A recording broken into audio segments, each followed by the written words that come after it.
हिंदी साहित्य के 10 महत्वपूर्ण प्रश्न। पहला प्रश्न है, प्रगतिवाद के अंतर्गत कौन सा विचार अमान्य है?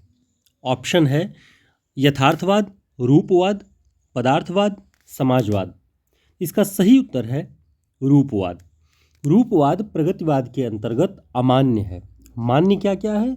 यथार्थवाद, पदार्थवाद, समाजवाद। ये तीनों प्रगतिवाद के अंतर्गत मान्य विचारधाराएं हैं। अगला प्रश्न है, हिंदी साहित्य का पहला रिपोर्टाज लेखक कौन है? हिंदी साहित्य का पहला रिपोर्टाज लेखक ऑप्शन है भारतेंदु हरिश्चंद्र, महावीर प्रसाद द्विवेदी, शिवदान सिंह चौहान, कमलेश्वर। इसका जो सही उत्तर है वह है शिवदान सिंह चौहान। हिंदी साहित्य का पहला रिपोर्टाज लेखक शिवदान सिंह चौहान है। इनकी जो रिपोर्टाज रचना है लक्ष्मीपुरा, ये हिंदी साहित्य की पहली रिपोर्टाज रचना है।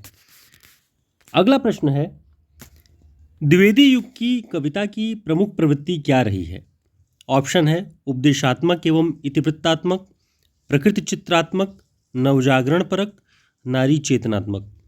इसका सही उत्तर है उपदेशात्मक एवं इतिवृत्तात्मक। मैटर ऑफ फैक्ट, आचार्य शुक्ल जी ने कहा है कि द्विवेदी युग की जो कविता है उसकी प्रमुख प्रवृत्ति है उपदेशात्मकता और इतिवृत्तात्मकता। अगला प्रश्न है, रामविलास शर्मा जी के अनुसार राम की शक्ति पूजा में किन दो कविताओं का सार तत्व है? यानी कौन सी ऐसी दो कविताएं निराला की हैं जिनका सार तत्व राम की शक्ति पूजा में है? तो रामविलास शर्मा जी ने जो बताया, ऑप्शन है तुलसीदास और जागो फिर एक बार, सरोज स्मृति और जागो फिर एक बार, जागो फिर एक बार और बादल राग, और अंतिम ऑप्शन है तुलसीदास और सरोज स्मृति। तो इसका जो सही उत्तर है तुलसीदास और सरोज स्मृति, इन दो रचनाओं का सार तत्व राम की शक्ति पूजा में दिखाई पड़ता है। अगला प्रश्न है, लोग हैं लागी कवित्त बनावत, मोहे तो मोरे कवित्त बनावत। यानी लोग तो कवित्त बनाने में लगे हैं लेकिन मेरे जो कवित्त हैं वो मुझे बना रहे हैं, ये कौन कहता है? ऑप्शन है घनानंद, आलम, बोधा, ठाकुर। तो इसका जो सही उत्तर है वह है घनानंद। ये पंक्ति घनानंद की है।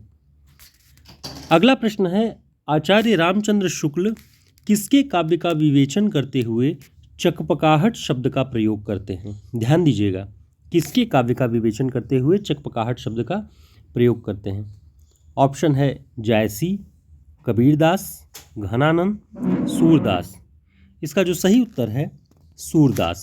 सूरदास के काव्य का विवेचन करते हुए वो लिखते हैं कि ये चकपकाहट भरा काव्य है।